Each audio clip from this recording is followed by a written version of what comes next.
Assalamualaikum warahmatullahi wabarakatuh. Nama saya Tika Mandaningsi dari kelas 12 MIPA 2. Di sini saya akan sedikit menjelaskan tentang rangkuman video di bab kedua, yaitu bab metabolisme. Yang pertama yaitu pengertian metabolisme. Metabolisme adalah serangkaian reaksi kimia yang terjadi di dalam tubuh makhluk hidup. Nah, metabolisme ini dibagi menjadi dua jenis, yaitu yang pertama adalah anabolisme atau penyusunan, yang kedua adalah katabolisme atau penguraian. Nah, pertama kita akan bahas tentang katabolisme. Yang pertama ada respirasi, yang kedua ada fermentasi. Pertama, kita akan membahas tentang respirasi. Nah, pengertian respirasi adalah proses penguraian molekul glukosa atau C6H12O6 yang akan dioksidasi dengan faktor oksigen atau O2 sehingga menghasilkan senyawa karbon dioksida atau CO2 dan air H2O serta energi atau yang biasa disebut ATP.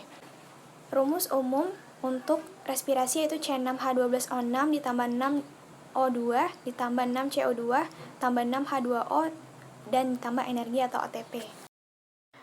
Respirasi juga mempunyai beberapa tahapan, yaitu ada 4 tahapan. Yang pertama yaitu glikolisis. Nah, glikolisis merupakan proses pembongkaran molekul glukosa yang berupa 6 atom karbon menjadi yang namanya 2 molekul asam pirufat.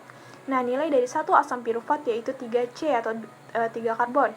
2 dikali 3C sama dengan 6C. Untuk hasil dari glikolisis yaitu 2 aspinat, 2 asam pirufat, Na yaitu NADH, AT yaitu ATP. Kesimpulan dari glikolisis yaitu glukosa akan dibongkar menjadi asam pirufat. Yang kedua ada dekarboksiladasi oksidasi yang merupakan proses lanjutan dari glikolisis yang mana hasilnya tadi berupa asam pirufat akan dibongkar menjadi asetil-CoA. Nah, hasil dari dekarboksiladasi oksidasi yaitu 2 askocona, yaitu 2 asetil-CoA, 2 CO2 dan NADH. Yang ketiga yaitu siklus Krebs atau siklus asam sitrat. Kenapa dinamakan siklus asam sitrat? Karena di dalam ini ada proses penguraian asam sitrat. Dari bahan-bahannya yaitu siklus Krebs ini ada asetil-CoA yang merupakan hasil dari tahap kedua atau tahap dekarboksiladasi oksidasi. Nah, untuk urutan cara menghafal prosesnya itu yaitu ada si, iso, ke, su, nat, fu, ma, dan oka, yaitu si sitrat, iso isonitrit, ke ketoglutarat, su suksinil CoA, nat suksinat, fu fumarat, ma malat, dan oka oksaloasetat. Yang keempat ada transport elektron. Nah, transport elektron ini bahan-bahannya ada 10 NADH yang merupakan 2 glikolisis, 2 dekarboksiladasi oksidasi, dan 6 siklus Krebs.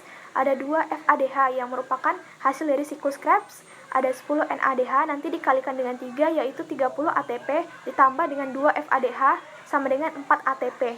Jadi totalnya merupakan 34 ATP. Di sini didapatkan 6 CO2 yaitu berasal dari 2 dari dekarboksiladasi oksidasi dan 4 dari siklus Krebs. Ada 6 H2O yang merupakan dari 12 H atau hidrogen tambah 6 dari transport elektron. Yang ketiga ada 38 ATP yang merupakan 2 glikolisis, 2 siklus Krebs dan 34 dari transport elektron. Jenis katabolisme kedua yaitu fermentasi. Fermentasi yang artinya adalah proses respirasi anaerob yang tidak menggunakan oksigen dalam proses katabolisme atau penguraiannya. Nah, produk dari fermentasi ini ada asam laktat dan etanol atau yang biasa disebut alkohol. Di sini pertama akan dijelaskan tahapan untuk fermentasi asam laktat. Nah, di sini akan ditampilkan gambarnya. Fermentasi asam laktat diawali proses glikolisis yang mengkonversi glukosa menjadi 2 molekul asam pirufat dengan menghasilkan 2 ATP dan 2 NADH. Kemudian NADH diubah menjadi laktat dan asam pirufat. Fermentasi asam laktat tidak menghasilkan CO2 dan tidak ada tahap intermediat pembentuk asetaldehid seperti halnya fermentasi alkohol. Yang kedua ada tahap fermentasi respirasi anaerob alkohol. Ini dia gambarnya. Fermentasi alkohol diawali dengan proses glikolisis yang pemecahan satu molekul glukosa menjadi 2 molekul asam pirufat. Pada proses ini dihasilkan 2 ATP dan 2 NADH. Selanjutnya, asam pirufat diubah menjadi etanol atau etil alkohol melalui 2 langkah reaksi.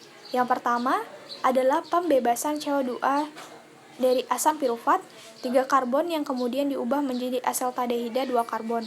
Langkah kedua adalah elektron dan ion hidrogen ditransfer dari NADH ke asetaldehyde membentuk NAD+ dan alkohol etanol. NAD+ yang terbentuk akan digunakan kembali untuk glikolisis selanjutnya. Masuk ke jenis yang kedua yaitu anabolisme atau penyusunan. Di sini ada reaksi fotosintesis.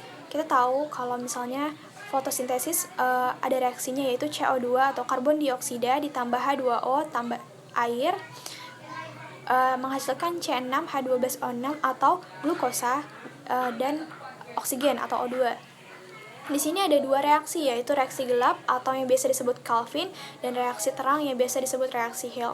Nah, kalau reaksi Calvin itu pasangannya adalah CO2 karbon dioksida menjadi glukosa. Kalau reaksi terang atau reaksi Hill itu pasangannya adalah H2O air dan O2 atau oksigen. Pertama, kita akan bahas reaksi terang. Nah, reaksi terang ini dibagi menjadi 2 yaitu ada jalur siklis dan jalur non-siklis. Di sini saya tampilkan tabel yaitu nih, bisa kita lihat untuk jalur siklis itu cirinya ada fotosintesis 2 atau non-siklis, elektron terlepas dari klorofil tidak kembali ke tempat semula. Di pusat reaksi P680 Nm ada fotolisis air, terjadi aliran elektron dari air ke fotosistem 2 melalui sistem transport menuju fotosistem 1 menghasilkan oksigen dan NADPH. Untuk yang jalur non-siklis ada fotosintesis 1 atau siklis, penyerapan cahaya menghasilkan ATP. Di pusat reaksi P sama dengan 700 nm, foton dipecah, diterima klorofil A, akseptor elektron Fd, PQ, CYT, PC, energi cahaya untuk membawa elektron dari fotosistem 1 menuju sistem transfer kemudian kembali ke fotosistem 1. Reaksi gelap. Untuk reaksi gelap, komponen-komponen yang dibutuhkan pada reaksi gelap fotosintesis yang pertama ada CO2 dari udara bebas, yang kedua ada ATP dan NADPH dari reaksi terang. Reaksi gelap terdiri atas 3 fase yaitu fiksasi, reduksi, dan regenerasi.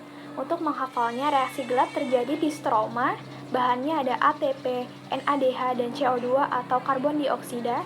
Hasilnya adalah glukosa atau C6H12O6, ADP, dan NADP. Sekian sedikit penjelasan dari saya yang saya rangkum di video materi dari Bapak, bab 2 metabolisme. Kurang dan lebihnya saya mohon maaf, kesalahan juga mohon dimaafkan. Wabillahi taufiq wal hidayah. Wassalamualaikum warahmatullahi wabarakatuh.